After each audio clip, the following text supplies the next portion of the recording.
Здравствуйте. В эфире национального телевидения Чувашии информационная программа «Республика». С главными темами дня вас познакомлю я, Ольга Панова. Глава Чувашии Михаил Игнатьев встретился с директором информационно-аналитического центра развития водохозяйственного комплекса страны Владимиром Дементьевым, прибывшим в республику с однодневным деловым визитом. На встрече рассматривались вопросы завершения строительства Чебоксарского гидроузла, подъема уровня Чебоксарского водохранилища до отметки 68 метров, реализации республиканской целевой программы, обеспечения населения Чувашской республики качественной питьевой водой на 2009-2020 годы. Глава Чувашии Михаил Игнатьев сообщил, что Минэнергетики России в июне-июле подготовит экспертное заключение по проекту подъема уровня водохранилища и представит его на утверждение в правительство страны. По мнению Владимира Дементьева, вопрос с достройкой Чебоксарского гидроузла надо решать, не затягивая. Надо начинать достраивать водохранилище, потому что деньги уже были вложены, соответственно. А когда будет она построена, и принять решение, подъем или не подъем, экспертная группа определит. Но сейчас надо достроить его, запустить те мощности, которые были, потому что очень много вопросов, которые связаны еще с самой плотиной, не только с ложем водохранилища. Поэтому здесь вопросов много. На встрече также обсуждался вопрос о строительстве второй очереди защитных сооружений на реке Цивиль. Работы планируется завершить в 2014 году. Это позволит защитить от половодья хозяйства 1000 с лишним цивилян. Обещаний не сдержали. Открытие тренировочного катка в будущем Ледовом дворце отложено до следующей весны. Подрядчики отстают от намеченного ранее графика. Сейчас на объекте заложили фундамент и возвели металлический каркас. Что будет дальше? Этот вопрос строителям на рабочем совещании задал глава республики. Для подрядных организаций Михаил Игнатьев установил новые сроки и потребовал наладить строгий контроль за рабочим процессом. Тему продолжит Дмитрий Ковалев. Несмотря на то и дело возникающие проблемы, работы на строительной площадке в самом разгаре. Подрядчики уже освоили более 200 миллионов рублей. Сейчас необходимо закупить новое холодильное оборудование, но все упирается в деньги. Его надо покупать на весь комплекс. Что мешает? Наверное, финансирование. На весь комплекс закупать, а? Сколько стоит это по стоимости? Ну, 108 миллионов – это как только авансирование, аванс. А вообще 200 с лишним миллионов.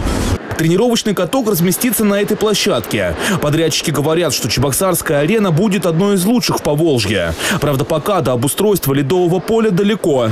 Это здание возвели недавно. Скоро сюда привезут специальные металлические арки. Без них, говорят строители, сложно продолжать работы. Материалы пришлось заказывать в другом регионе.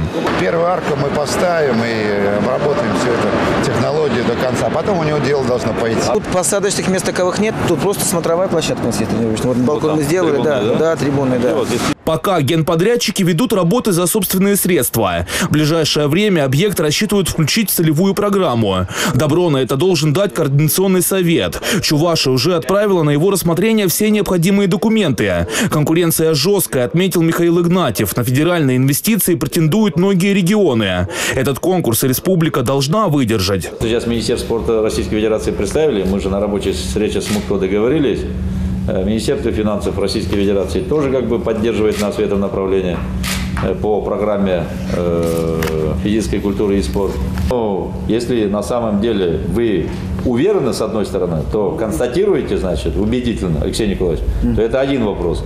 Если вы в чем-то сомневаетесь, представленные материалы надо дорабатывать для того, чтобы когда уже окончательно специалисты сядут на комиссию и скажут: материалы Чувашской республики представлены некачественно, возвращаем эти материалы.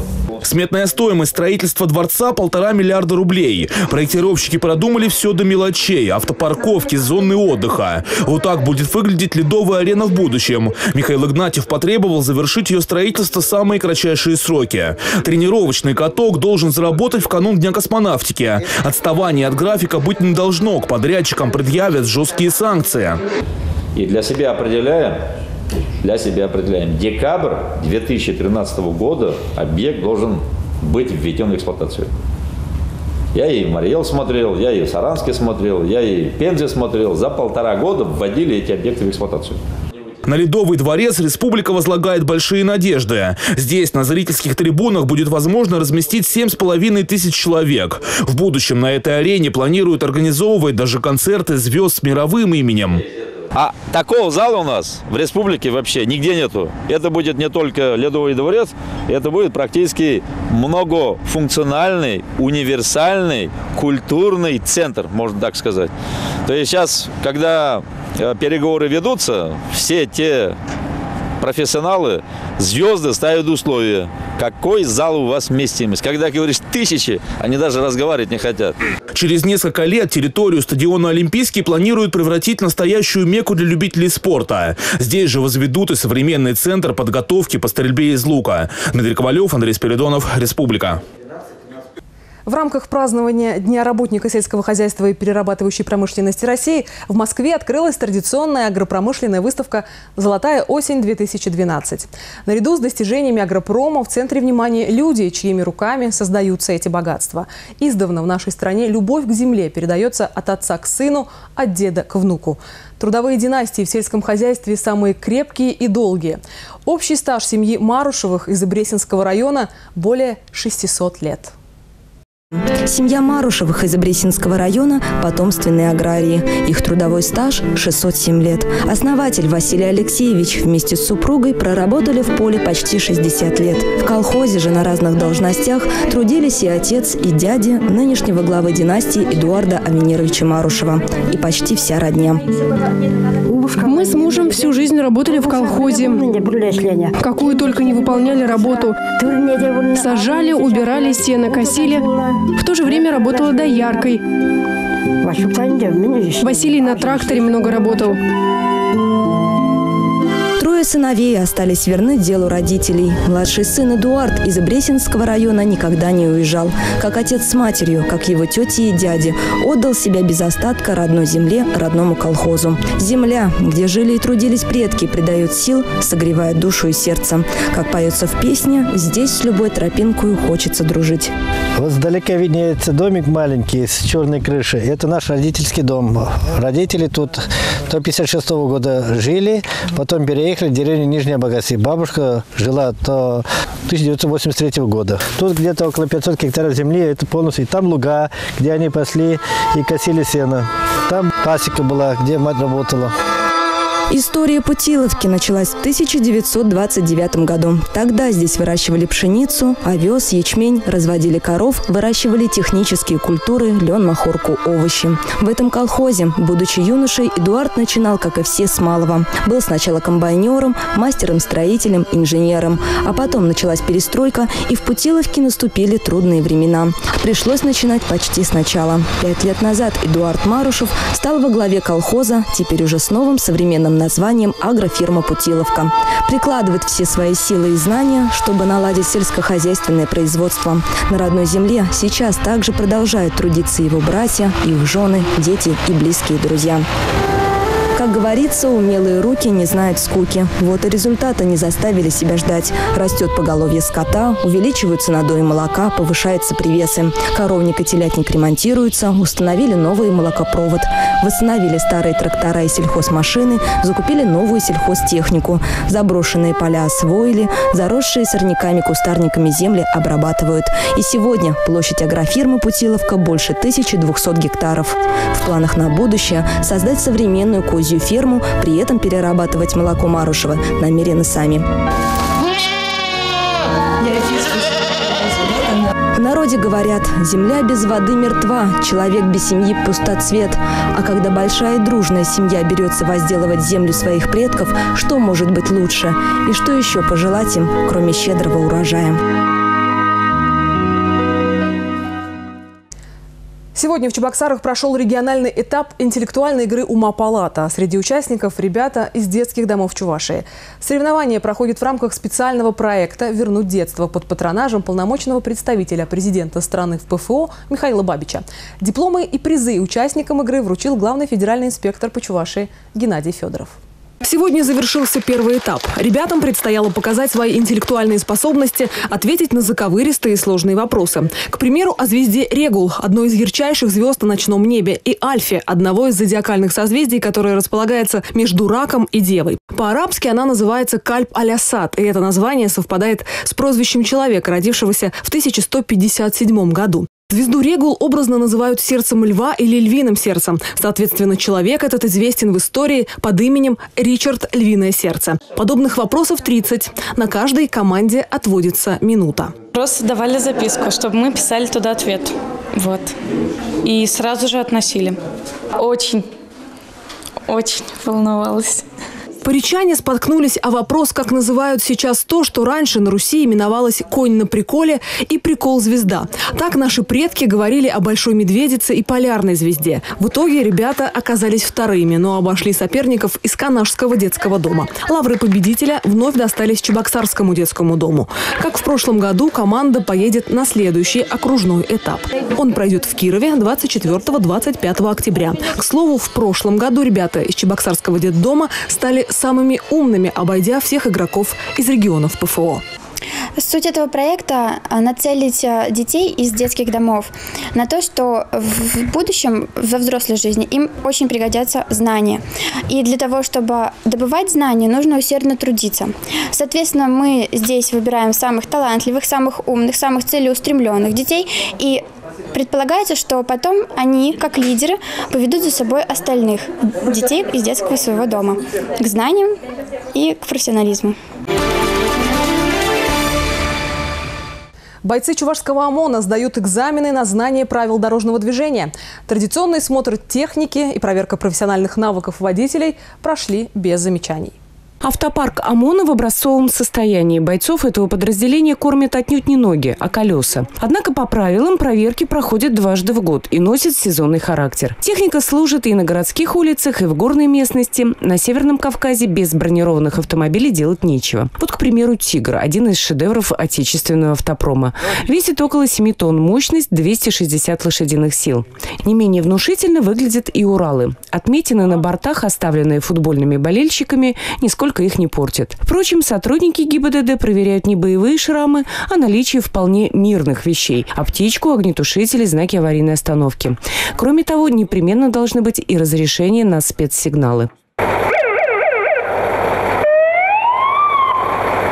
Помимо тяжелой техники в распоряжении ОМОНа целый парк легковых автомобилей, которые также готовы к эксплуатации в зимний период. Содержание, техники сейчас у нас, будем говорить, улучшилось, условия улучшились. Если раньше вся наша техника хранилась на открытой стоянке, то есть под открытым небом, вот в 2010 году, благодаря усилиям нашего Министерства внутренних дел по Чувашской республике, тыла Министерства внутренних дел по Чувашской республике сумели решить этот вопрос на уровне Министерства внутренних дел России. Вот нам построили вот этот спортивно-тренировочный комплекс, а на первом этаже закрытые автостоянки. Боксы отапливаемые, есть яма, то есть водители работают в тепле. Если что-то поменять, то можно сделать это в более благоприятных условиях. Ситуация на дорогах республики остается напряженной. Одно за другим приходят сообщения о серьезных ДТП, в которых гибнут и страдают люди. Сразу две крупные аварии произошли накануне в республике, обе с летальным исходом. На трассе вблизи поселка Лапсары водитель многотонной фуры не справился с управлением и на полном ходу столкнулся с 3 легковушками. Пассажир одной из машин получил травмы, несовместимые с жизнью. Он погиб прямо на месте. В поселке Киря Алатырского района водитель легкового автомобиля не смог вписаться в крутой поворот. На большой скорости «девятка» съехала в глубокий пруд. В салоне находилось 4 человека, но выбраться удалось только 17-летнему подростку. По предварительной версии, виновник этого ДТП находился в нетрезвом состоянии. Ехали сильно. А за рулем хозяин машины был, да? Да. И он не справился? Ну, не знаю, как ехал. Пристегнуты хоть были? Нет. Нет? А вы как вылезли-то? Я? Да. В окошко. Как? Ну, там окошко. С лобового? Нет, заднего. Заднего? Да. Чувашская государственная симфоническая капелла под управлением Мариса Яклашкина открыла новый сезон. Для музыкантов год символичный. 45-й сезон, 65 лет главному дирижеру Марису Яклашкину, 35 лет его творческой деятельности. В общем, сплошные пятерки. Об отличниках исполнительского искусства в нашем сюжете.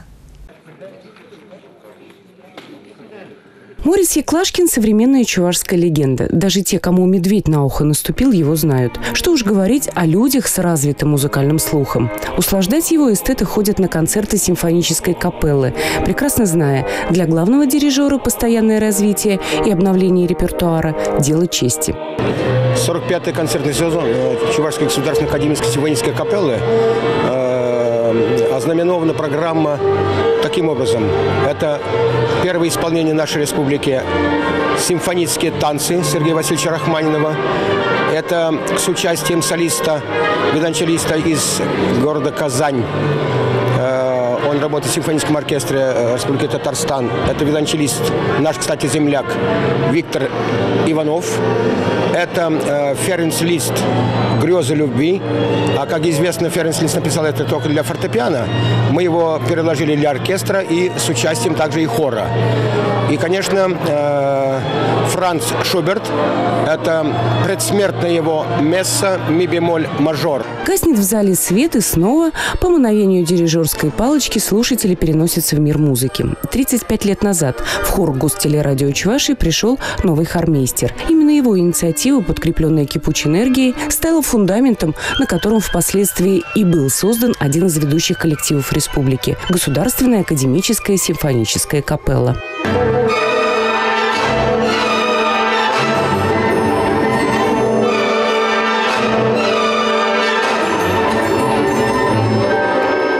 Под руководством главного дирижера коллектив стал лауреатом Государственной премии Чувашии, дипломантом международных фестивалей в Венгрии, первого фестиваля «Рождественские музыкальные встречи» в Северной Пальмире, фестиваля «Московская осень». Сам же Морис Николаевич – заслуженный деятель искусств республики и почетный гражданин столицы. Оба этих звания даны в знак того, что жители Чувашии не только уважают талант земляка, но и гордятся им. Старт дан. Вчера, 11 октября, состоялся первый концерт и запись первой программы ТВ Кеви. Новый проект национального телевидения Чувашии посвящен первой годовщине канала. Во Дворце культуры имени Ухсая собрались все те, кто знает и любит чувашскую эстраду и наше телевидение. Праздник чувашской песни открыла директор национальной телерадиокомпании Чувашии Маргарита Гартфельдер. Именно с ее легкой руки новый проект ожил на сцене. Хаклы Юлташсем, уважаемые друзья, национальная телерадиокомпания Чуваши рада видеть вас сегодня здесь, на сцене Дворца культуры имени Ухсая. Мы очень рады и надеемся, что сегодня здесь в зале сидят люди, искренне любящие чувашскую культуру, обычаи, традиции. Я глубоко уверена в том, что национальное телевидение будет собирать и хранить архивы чувашских песен, чтобы все это наследие досталось нашим потомкам, тем, кто будет жить после нас уже. Я рада тому, что в новом телевизионном сезоне национального телевидения Чувашии стартует новый проект ТВ Кеви. И стартует благодаря вам. Поаплодируем этому событию. С первых же минут стало ясно – ТВ Кеви по душе и зрителю, и артистам. Около 30 исполнителей коллективов республики дарили свои новые и старые, но от этого не менее любимые песни. Эта передача ТВ Кеви, я думаю, очень для нашего народа важна, потому что с утра до вечера, как с утра до вечера, да-да-да, определенное время, конечно, но тем не менее нашему чувашскому народу можно будет смотреть эти песни и любоваться, учиться. А как, не зная свой родной язык, чувашские песни, можно развиться дальше? Я думаю, эта передача станет лицом нашей республики, нашей национальной, чувашской. И я желаю этой передаче успехов. Пусть процветает. Августа Уляндина, Стас Владимиров, Ирина Музыкантова, Любовь Гордеева. Эти имена у всех на слуху. Песни в их исполнении давно вошли в золотой фонд чувашской эстрады. Особенно восторженно встречали зрители коллектив «Яндаш». Это одна из немногих вокальных групп, которой присвоено звание «Народной». Ее участники в основном молодежь. Этот коллектив любят и горожане, и сельские жители. И всегда с радостью встречают певцов, сородичи, живущие за пределами республики. А когда на сцене появился ансамбль «Щавал», мало кто мог удержаться, чтобы не пуститься в пляс под любимые мелодии.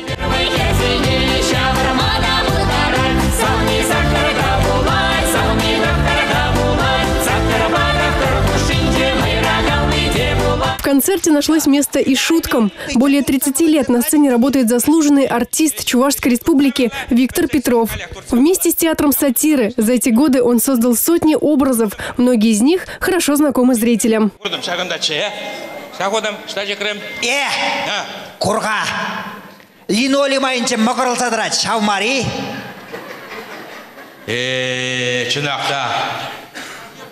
Не вышли вора, линолеум айне хвардам мансая. На протяжении 3 часов на сцене ДК Ухсая появились не только маститые исполнители, но и новички. ТВ Кеви всем открывает дорогу на большую сцену. Со многими из них вы сможете встречаться чаще. Проект продолжится в течение года. Мы все вместе собрались и пришли на концерт. Концерт очень понравился. Мы вообще очень рады. Спасибо большое чувашскому национальному телевидению. Концерт очень мне понравился. Я сразу 6 билетов купил на этот концерт. Я даже из деревни приглашал сюда. Концерт во! Галина Титарчук, Дмитрий Ковалев, Николай Яковлев. Республика.